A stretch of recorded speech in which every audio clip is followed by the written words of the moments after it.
Halo guys, welcome to my YouTube channel. Jangan lupa stay humble and no drama. Kali ini aku bakal membahas tentang salah satu komik horor Jepang yang gak kalah serem dan gak kalah keren dari komiknya Junji Ito, yaitu drumroll please, jeng. Ini adalah komiknya karangan Masaki Nakayama yang berjudul PTSD Radio alias Koisho Radio. Saking horornya komik ini, Nakayama sampai dilanda berbagai kejadian aneh, kejadian mistis, hingga akhirnya dia mutusin buat berhenti lanjutin komiknya sendiri. Nah loh, kira-kira ada apa ya? Penasaran? Tonton terus video ini sampai akhir.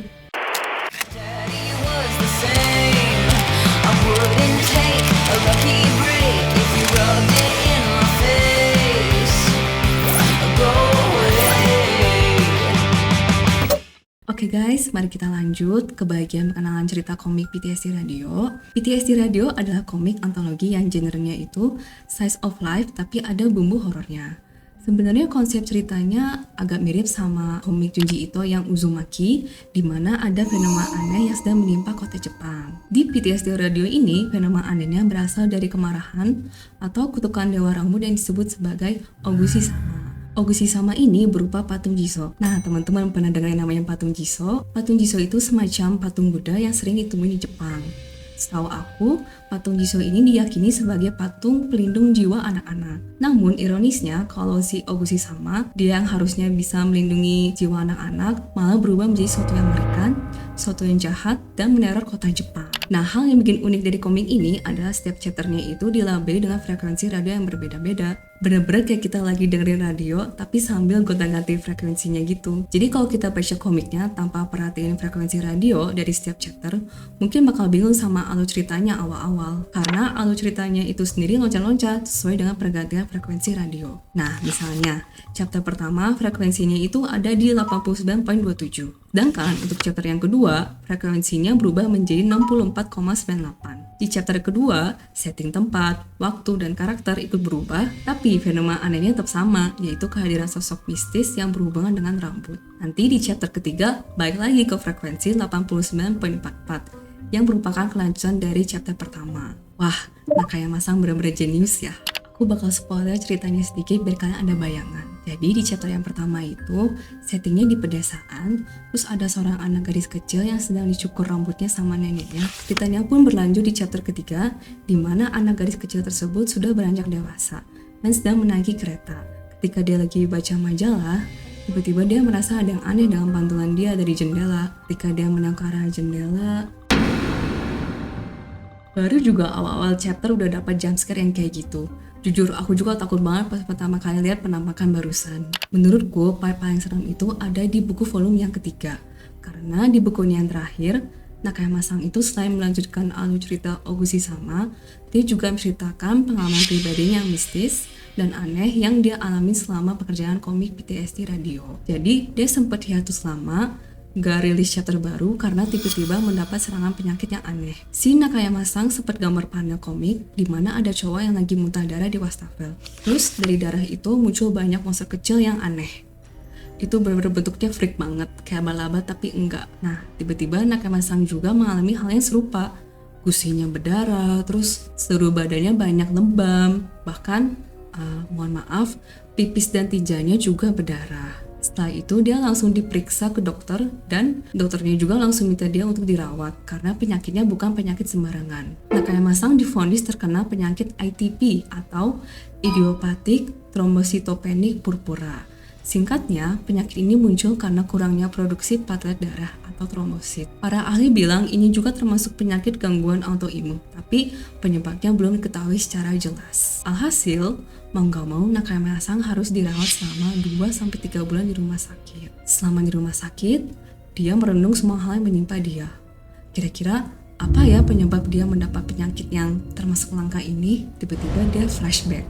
Semuanya berawal ketika Nakayama-san pindah kantor kota Sapporo.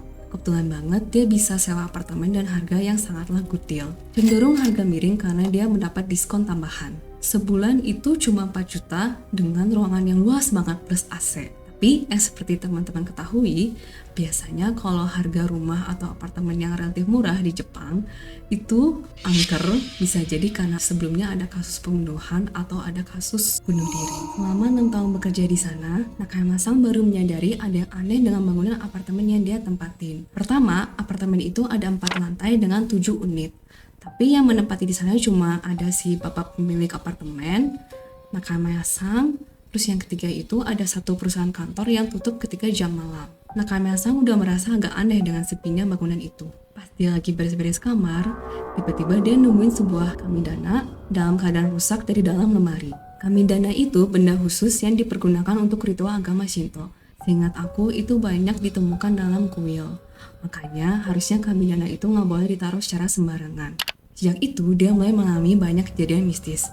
Kayak misalnya kalau dia lagi telepon sama ibunya, ada suara orang lain yang menjawab padahal dia belum ngomong sama sekali. Jadinya sering ada miskom. Terus paling sering setiap malam, dia dan asisten stafnya suka dengar ada suara langkah dari lantai atas padahal kosong. Selain itu, pintu masuk bangunan apartemennya juga suka ada bau got. Bahkan dapur di kamarnya yang jarang dipakai juga suka ada banyak lalat. Belum lagi ternyata ada banyak masalah dengan ventilasi, kipas, lampu, listrik, bahkan air. Hingga akhirnya di suatu waktu, Nakayama-san tiba-tiba dituduh sama pemilik apartemen karena belum membayar uang sewa. Anehnya, pemilik apartemen ini ngotot dan gak mau percaya semua perkataan si Nakayama-san ini. Nakayama-san pun sampai ngasih lihat bukti pembayaran dan akhirnya masalah pun selesai. Yang bikin Nakayama-san heran adalah karena pembawaan pemilik apartemen yang selama ini cenderung lembut hati, baik hati, tiba-tiba berubah menjadi orang yang sangatlah berbeda. Padahal Nakayama-san ini punya hubungan yang bisa dibilang baik sama pemilik apartemen selama bertahun-tahun. Alhasil, setelah 6 tahun di sana, terpaksalah Nakayama-san memutuskan untuk pindah ke tempat baru. Lagi-lagi dia mengalami kejadian yang aneh, tapi dia belum berani spill ke para pembaca. Di kantor barunya, dia baru cucol semua keadaan yang dia alamin ke para asisten stafnya, termasuk kejadian aneh yang dia alamin pas packing. Di tengah-tengah lagi cerita, Nakayama-san menyadari tiba-tiba ada bau busuk dari mulutnya itu. 2 hari setelah itu, gusi dia mulai berdarah. Dan keesokan harinya kita balik lagi ke cerita dia yang harus dirawat di rumah sakit. Selama di rumah sakit, Nakayama-san menebak-nebak apa ini semua gara-gara penemuan kamidana yang rusak itu ya di kantor yang lama. Awalnya dia nggak percaya sama benda mistis, tapi dia jadi ingat perkataan dari salah satu kenalannya yang bernama Urawa Nishi. Si Nishi-san ini adalah kolektor cerita horor dan bisa dibilang legit karena rumornya beliau ini sempat hampir mati karena pernah somprol sama dewa kuil. Nishi-san bilang kalau cerita paling seram itu yang berhubungan langsung dengan dewa. Karena kalau kita bikin dewa marah itu langsung auto sial bahkan kematian. Nakayama-san pun jadi mikir, andai kata dia nggak langsung periksa ke dokter, mungkin dia bisa mati mendadak karena penyakit ITP-nya ini. Di sisi lain, Nakayama-san juga bersyukur karena secara langsung dia dapat inspirasi baru lagi buat komik horornya. Nggak lama dari pindahan ke kantor yang baru, tiba-tiba asisten stafnya yang pernah resign mau balik lagi kerja sama dia. Asisten staf ini cerita alasan kenapa dia tiba-tiba resign sebelumnya. Jadi, dulu pas masih kerja di kantor yang lama di kota Sapporo, ternyata ibunya asisten stafnya ini punya sixth sense yang kuat. Ibunya ini selalu bilang sama anaknya kalau kantor tempat yang dia tempatin sekarang itu memiliki aura yang jahat. Jadi, dia bilang ada sesuatu yang jahat di sana. Lebih baik kamu jaga jarak atau sekalian resign aja. Nah, loh, walaupun masih skeptis, Nakayama-san jadi yakin kalau semua kejadian aneh yang terjadi memang berawal dari penemuan kamidana yang rusak di kantor lamanya. Setelah Nakayama-san merilis chapter-chapter baru untuk PTSD Radio, ternyata masih aja diteror sama kejadian-kejadian aneh. Parahnya, kali ini nggak cuma menimpa dia, tapi orang-orang lain yang terlibat dalam proyek ini juga ikutan kena. Kejadian aneh terjadi di kantor di mana jimat yang sudah digantung secara aman oleh Nakayama-san tiba-tiba terjatuh dengan sendirinya. Kebetulan di hari yang sama, ada event talk show dengan para penulis. Pas Nakayama-san mau pergi ke venue, tiba-tiba semua jam yang ada di kantor mati mendadak secara bersamaan. Hal aneh lainnya juga terjadi ketika Nakayama-san lagi teleponan sama Urawa Nishi. Selama percakapan mereka di telepon, ada suara benturan aneh yang gak berhenti-berhenti. Jadi selama mereka ngomong ada bunyi bang, bang, bam. Kemudian yang lebih aneh lagi, pada saat Nishi-san cerita kejadian aneh yang dia alamin sama audiens di event itu, tiba-tiba tembok venue itu juga ada suara benturan yang sama. Terus akhirnya bikin audiensnya ikutan heboh. Nggak lama dari event itu, produser anime yang sepadan dengan Nisisang tiba-tiba mendadak sakit demam sampai harus dirawat di rumah sakit. Kayaknya si komik PTSD ini benar-benar membawa kutukan ya. Seakan-akan dia kayak Oguchi sama gitu. Suatu hari, Nakama-san bertemu dengan temannya yang bernama Shohei. Shohei-sang ini pecinta cerita horor lokal. Nakama-san pun ceritain semua kejadian horor yang udah terjadi sama dia kepada Shohei-sang ini. Dan benar aja, si Shohei-sang ini begitu mendengar semua cerita dari Nakama-san, beberapa hari kemudian mendadak sakit demam tinggi. Terlebih lagi, ban belakang sepedanya juga tiba-tiba rusak, di mana tingkat rusak ini setara dengan ditabrak mobil. Dan yang terakhir, Shohei-san juga harus mengalami patah tangan akibat kepleset. Karena udah gak kuat lagi, Nakama-san ceritain ini semua sama editornya. Tapi editornya malah bilang, kenapa gak dijadiin sebagai bahan cerita baru aja buat komik PTSD? Tapi karena sudah terlalu banyak kejadian yang janggal, pada akhirnya Nakama-san pun menolak. Dan untuk yang terakhir, Nakama-san akhirnya nge-spill cerita yang sempat dia tutupin di awal.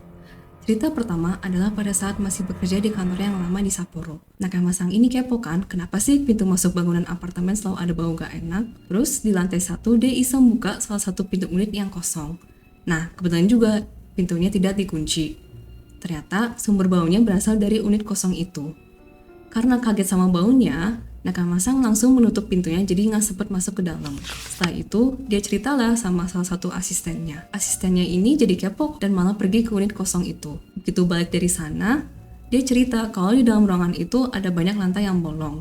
Anehnya, pas dia intip ke lantai yang bolong itu, dia sama sekali nggak bisa lihat dasarnya. Pada malam harinya, mereka ceritalah ke asisten yang lain yang baru datang. Terus si asisten itu malah ikutan kepo dan pergi ke unit kosong buat uji nyali. Ternyata itu menjadi malam terakhir asisten itu bekerja. Asistennya nggak pernah datang lagi besok-besoknya dan susah banget buat dihubungin. Nah, kayak Masang sih udah terbiasa ya dengan asisten staff yang sering resign secara mendadak. Kalau aku jadi asistennya ogah banget buat kepoin ruangan kayak gitu, mendingan dengerin ceritanya aja. Cerita yang kedua, itu ternyata selama ini di kantor, para asisten ini sering banget merasa ada penampakan sosok hitam yang entah mengintip mereka dari balik pintu kamar mandi atau dari koridor. Tapi endingnya, orang-orang yang gak sengaja melihat penampakan sosok hitam ini pasti berujung sakit dan akhirnya resign. Untuk cerita yang ketiga adalah puncaknya di mana Nakama-san mulai lelah karena nyalinya diuji terus. Jadi sebenarnya pas Nakama-san lagi packing buat pindah ke kantor yang baru, dia juga merasakan ada penampakan sosok hitam yang sama seperti asisten-asistennya lihat dulu. Nakama-san juga menyadari setiap kali dia nge-spill kejadian aneh yang dia alamin ke komik PTSD Radio, semakin banyak juga kejadian aneh yang meneror dia. Alhasil, Nakama-san pun memutuskan untuk berhenti lanjutin komik PTSD Radio for good. Ya, siapa sih yang kuat dihantuin sama komiknya sendiri? Aku juga bakal ketakutan banget kalau harus mengalami yang sama seperti Nakama-san. Oke guys, sekian dari fun facts yang ada di komik PTSD Radio dan juga kisah teror yang dialami oleh Nakama-san. Overall, aku sangat rekomen kalian buat baca langsung komik PTSD Radio ini karena menurutku experience horornya bakal lebih kerasa. Kalian bisa lihat juga gambar-gambar seram buatan Nakama-san yang bikin kita merinding disco. Nah, hal lain yang aku seneng dari komik ini juga penggambaran setting kota Jepangnya itu benar-benar mirip banget sama yang Jepang. Jadi kebayang sih orang-orang Jepang yang baca komiknya Nakama-san ini pasti lebih relate dan lebih kerasa atmosfer horornya. Kira-kira teman-teman pada berani nggak buat baca komik ini sendirian malam-malam? Semoga kalian suka juga dengan konten horor yang seperti ini. Dan jangan lupa buat share video ini ke teman-teman kalian yang pecinta horor. See you all in the next video. Bye-bye!